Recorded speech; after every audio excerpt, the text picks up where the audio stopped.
You want to hear something that's going to blow your mind? $1 million in profit from less than 6,000 Instagram followers. What I want to walk you through is a story of a business owner that I just recently met doing those exact numbers from a tiny audience and what you can use from those strategies for yourself to get started making big money, even if you have a small audience. I had the most insane thing happen last night, and it has had me at a loss for words. I was actually at a loss for words, like speechless, befuddled, bewildered. And I was like, what is going on? And it took a concept that I kind of believe in, and I've made some moves around it. And it took it to the absolute hyperbolic extreme that you could imagine. And it still held true. And I think that for business owners who are listening to this, for people who make content who are listening to this, but this is going to, I mean, it has slightly nudged how I see the world, and I'll just put it that way. And I feel like a lot of the beliefs that I have around the world are still relatively. I hold on. I believe them pretty strongly. So here's what happened. So we had a company come in, and the lady who owns the company is a registered dietitian, and I'm not going to shout her. I would shout her out because I want her to get all the kudos in the world, but I don't want it to mess up what she's doing. And so that's why I'm going to keep it anonymous. So she's a registered dietitian.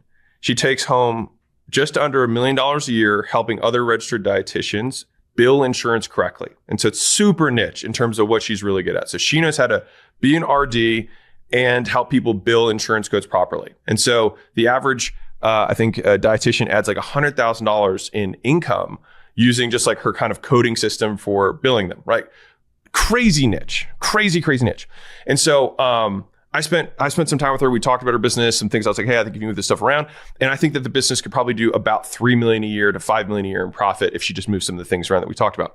And so I was like, cool, this is great. And so we had dinner, and I was like, hey, let me see your Instagram. So I just wanted to pull it up because I was going to make a point about something, because I assumed that she had, like, I wanted to see what kind of content she had. I assumed that she had at least a relatively large following. I honestly hadn't looked.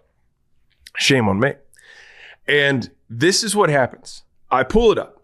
Number one, her account is not verified. And I'm like, this is your number one source of income and you are not paying $14.99 a month. Like, what are you doing?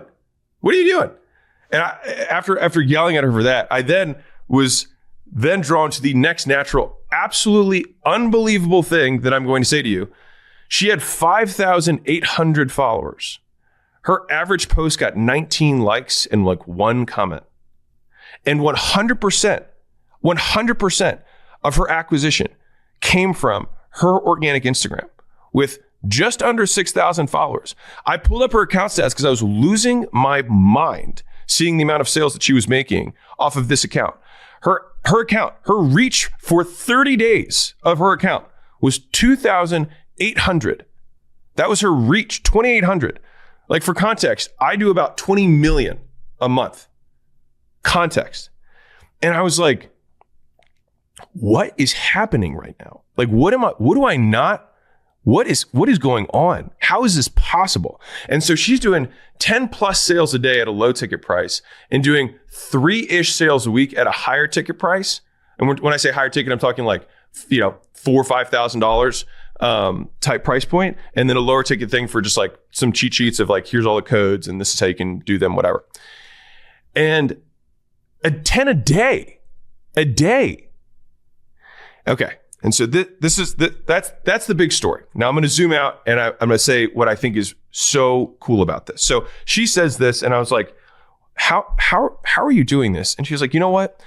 I got my first sale when I had 8 people on my email list. 8.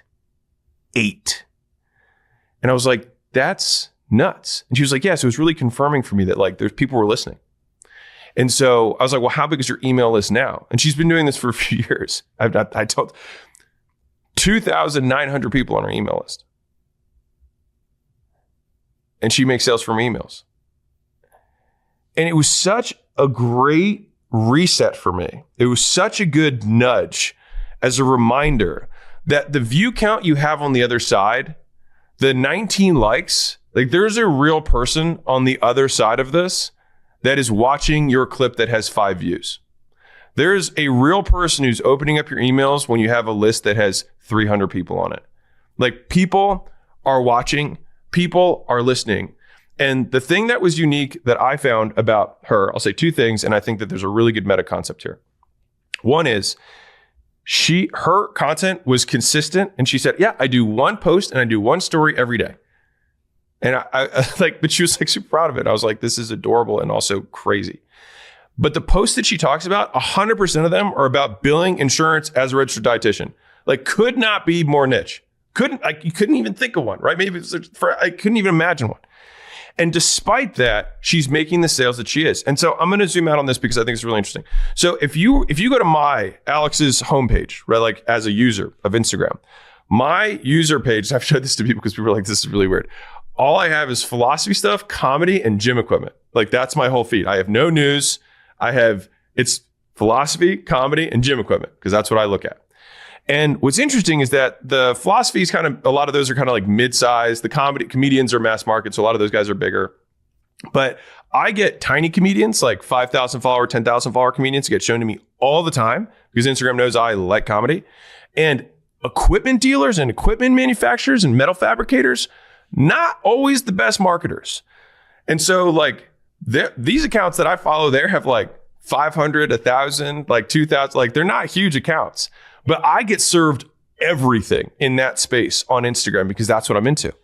And so I think that there's a couple of really interesting things here. One is that I think that niche content will make you a hell of a lot more money if that's what you're actually selling. And here's the thing, I have learned this lesson twice. So I like to pretend that I'm, I like to think I'm a fancy businessman who learns all these lessons, but I have messed this up 2 times, not 2 times. And so I tell the story about how my podcast was getting, 2,000-3,000 downloads per month, which is like 100 downloads an episode. Not a lot, right? And that was for like a few years.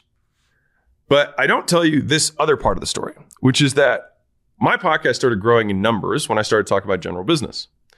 It also started growing in numbers even faster once we sold the company for Gym Launch. But there was a period of about 18 months prior to me selling where I just talked about general business because I was like, I'm tired of talking about gyms. I just want to talk about business in general.